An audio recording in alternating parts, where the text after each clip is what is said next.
एक घने जंगल में सूरज की किरणें पेड़ों के पत्तों से झांक रही थीं। सूरज की रोशनी ने जंगल को एक जादुई चमक दी थी, जैसे कि हर पत्ता और हर शाखा जीवंत हो उठी हो। चिड़ियाओं खुशी के गाने गा रही थीं। उनकी मधुर ध्वनि पूरे जंगल में गूंज रही थी, मानो वे एक दूसरे से बातें कर रही हों। हवा पत्तों को सरसरा रही थी, जो फुसफुसाहट जैसी आवाज कर रही थी। यह आवाजें एक शांतिपूर्ण संगीत की तरह थीं, जो मन को सुकून देती थी। चर्प चर्प, कितना सुंदर दिन है। आज का दिन तो जैसे किसी सपने जैसा है। हाँ, आज जंगल कितना जीवंत है। हर तरफ हरियाली और जीवन की हलचल है। गिलहरी डालियों पर उछल कूद कर रहे थे। कितना सुहाना दिन था। उनकी चंचलता ने जंगल को और भी जीवंत बना दिया था। रंग बिरंगे फूलों के बीच तितलियां उड़ रही थीं। उनकी उड़ान ने जंगल को एक रंगीन चित्र जैसा बना दिया था। एक छोटी सी नदी बह रही थी, जो एक मधुर ध्वनि पैदा कर रही थी। उसकी कल-कल की आवाज ने वातावरण को और भी शांतिपूर्ण बना दिया था। हवा ताजी और स्वच्छ महक रही थी। यह महक मन को ताजगी और ऊर्जा से भर देती थी। रहने के लिए कितनी अच्छी जगह है। यहाँ की शांति और सुंदरता मन को मोह लेती है।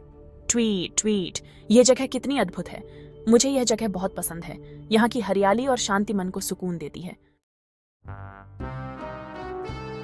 इसी जंगल में एक चालाक लोमड़ी रहता था। वह बहुत भूखा था। कई दिनों से उसे कुछ भी खाने को नहीं मिला था। वह हर जगह खाना ढूंढ रहा था। उसकी भूख बढ़ती जा रही थी और उसे कुछ भी खाने को नहीं मिल रहा था। उसका पेट गरज रहा था। वह बहुत ही निराश हो चुका था और सोच रहा था कि अब क्या किया जाए। ओह, मुझे खाने के लिए कुछ कहाँ मिल सकता है? क्या इस जंगल में कुछ भी खाने लायक नहीं है? अचानक उसने एक कौवा देखा। कौवा एक ऊंची डाल पर बैठा था और कुछ खा रहा था। कौवा एक बाता की तय एक डाल पर ऊंचा बैठा था। लोमड़ी ने ध्यान से देखा तो पाया कि कौवे की चोंच में रोटी का एक बड़ा टुकड़ा था। उसकी चोंच में रोटी का एक बड़ा टुकड़ा था। लोमड़ी की आंखें चमक उठीं।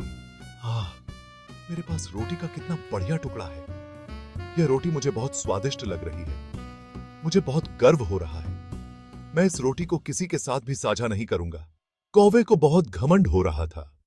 वह अपनी रोटी को लेकर बहुत खुश था और उसे दिखाना चाहता था। वह अपनी रोटी दिखाना चाहता था, लेकिन उसे नहीं पता था कि लोमड़ी उसे देख रही थी और उसकी रोटी हड़पने की योजना बना रही थी। लोमड़ी के मुंह में पानी आ गया। वह भूखा था और उसे कुछ खाने की सख्त जरूरत थी।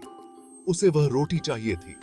वह रोटी उसकी भूख मिटा सकती थी, लेकिन वह इसे कैसे प्राप्त कर सकता है? रोटी तक पहुंचने का कोई आसान तरीका नहीं दिख रहा था।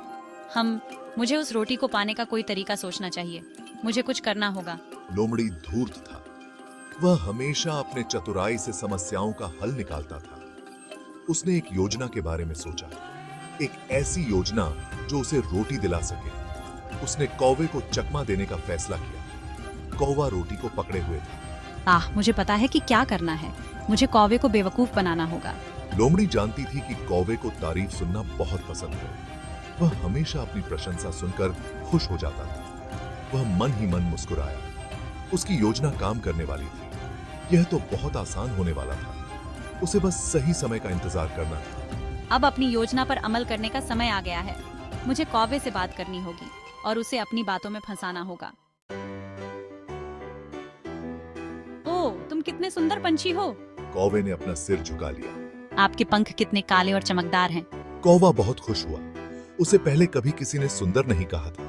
मुझे यकीन है कि आपकी आवाज बहुत मधुर होगी। कृपया मेरे लिए एक गाना गाएं। उसने गाने के लिए अपनी चोंच चौड़ी कर दी। कौवा चापलूसी का विरोध नहीं कर सका। कव कव। वह मन ही मन हंसा। उसने झट से रोटी अपने मुंह में दबा ली। रोटी उसकी चोंच से गिर गई। लोमड़ी तैयार थी। ये कितना आसान था। कौवा हैरान रह गया। उसने अपने घमंड के कारण अपना इनाम खो दिया था। उसने उस दिन एक सबक सीखा, कभी भी आंख बंद करके चापलूसी पर भरोसा न करें। लोमड़ी रोटी और घमंड से भरी हुई जंगल में गायब हो गई। वह चालाक था, लेकिन कौवे ने बहुत ज्यादा भरोसा करने के बारे में एक बहुमूल्य सबक सीखा। और यहीं हमारी कहानी समाप्त होती है। सही थी।